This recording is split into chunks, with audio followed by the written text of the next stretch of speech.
इस सियासत में विवाद का सबसे बड़ा चैप्टर अभी खुला है। इसके दो अहम किरदार हैं। एक है कांग्रेस के बड़े नेता जयराम रमेश, दूसरे हैं केंद्रीय गृह मंत्री अमित शाह। जयराम रमेश ने जो कहा और अमित शाह ने क्या जवाब दिया, इसका पूरा विवरण हमने आपके लिए तैयार किया है। एक एक करके देखिए। कांग्रेस महासचिव जयराम रमेश ने कहा, इस बात का कोई भी लिखित प्रमाण नहीं है कि माउंटबेटन, राजाजी और नेहरू ने इस राजदंड को भारत में ब्रिटिश सत्ता के हस्तांतरण का प्रतीक बताया। इस पर अमित शाह ने कहा कि कांग्रेस अब अधिनियम मठ के इतिहास को ही फर्जी करार दे रही है। अब कांग्रेस ने एक और शर्मनाक काम किया है। कांग्रेस की मीडिया सेल के इंचार्ज जयराम रमेश ने आज लिखा है कि राजदंड को लेकर इनके सभी दावे पूरी तरीके से झूठे और बोगस हैं। हो सकता है उनको ये ज्ञान व्हाट्सएप यूनिवर्सिटी से मिला। इस पर जवाब देते हुए अमित शाह ने कहा कि कांग्रेस भारतीय संस्कृति और परंपराओं से इतनी नफरत क्यों करती है। जयराम रमेश कहते हैं कि राजदंड को बाद में इलाहाबाद संग्रहालय में प्रदर्शन के लिए रखा गया, भले ही उस पर लगा हुआ लेबल कुछ भी कहे। अमित शाह ने कहा कि एक पवित्र सेंगोल को जो तमिलनाडु के प्रतिष्ठित शैव मठ ने पंडित नेहरू को भारत की स्वतंत्रता के प्रतीक के रूप में दिया था, उसे म्यूजियम में चलने वाली छड़ी की तरह रख दिया गया था। यह विवाद सिर्फ इतना भर नहीं है, इससे कहीं बड़ा है, क्योंकि कांग्रेस ही नहीं बल्कि अखिलेश यादव खुद और उनकी पार्टी के नेता भी राजदंड को लेकर सवाल उठाते आ रहे हैं।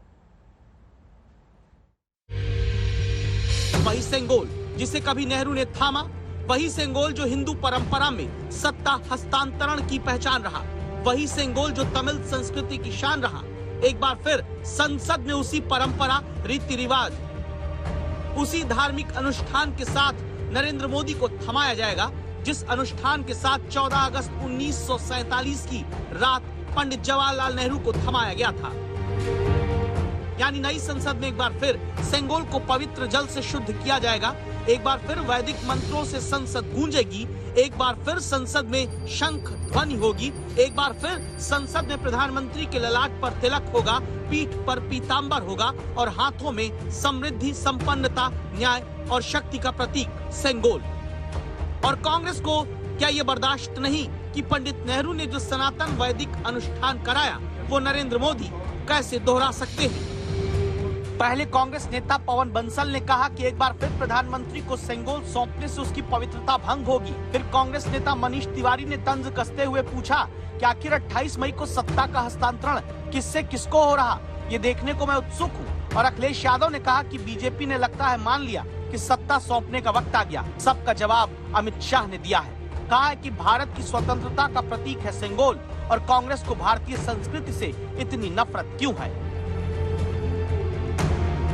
कुछ दल ये सवाल भी उठाने लगे कि संसद में एक धर्म के धार्मिक अनुष्ठान क्यों हो रहे हैं। क्यों नहीं उसकी शुरुआत की जाती, क्यों नहीं कुरान खानी की जा सकती वहां पर, क्यों नहीं गुरबानी का पाठ किया जा सकता वहां पर, क्यों नहीं बाइबिल का पाठ किया जा सकता वहां पर।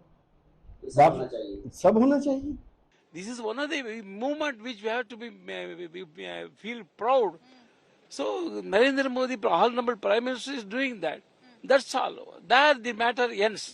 Okay. If you want any question, go to time machine, go back to 50, 70 years back. Ask those people, those who are present at that, why you have done it. दूसरी ओर बीजेपी कहती है कि सनातन परंपरा के प्रतीक के तौर पर पंडित नेहरू को सौंपे गए सेंगोल का इतना अपमान हुआ कि उसे नेहरू की सुनहरी छड़ी बताकर म्यूजियम में डाल दिया गया। इस तरह कांग्रेस पार्टी ने न सिर्फ सनातन परंपरा का अपमान किया बल्कि तमिल संस्कृति को भी अपमानित करने की कोशिश की। अब जबकि 20 दलों ने संसद भवन के उद्घाटन कार्यक्रम का बहिष्कार किया है, तो बीजेपी आरोप लगाती है कि ये सभी दल देश के चुने हुए प्रधानमंत्री का ही नहीं, संसद में लगाए जा रहे पवित्र सेंगोल का विरोध कर रहे हैं, संसद में तमिल संस्कृति की पहचान स्थापित करने का विरोध करते हैं, हिंदू परंपरा का विरोध कर रहे हैं और पंडित नेहरू की ओर से कराए गए सांस्कृतिक अनुष्ठान का भी विरोध कर रहे हैं।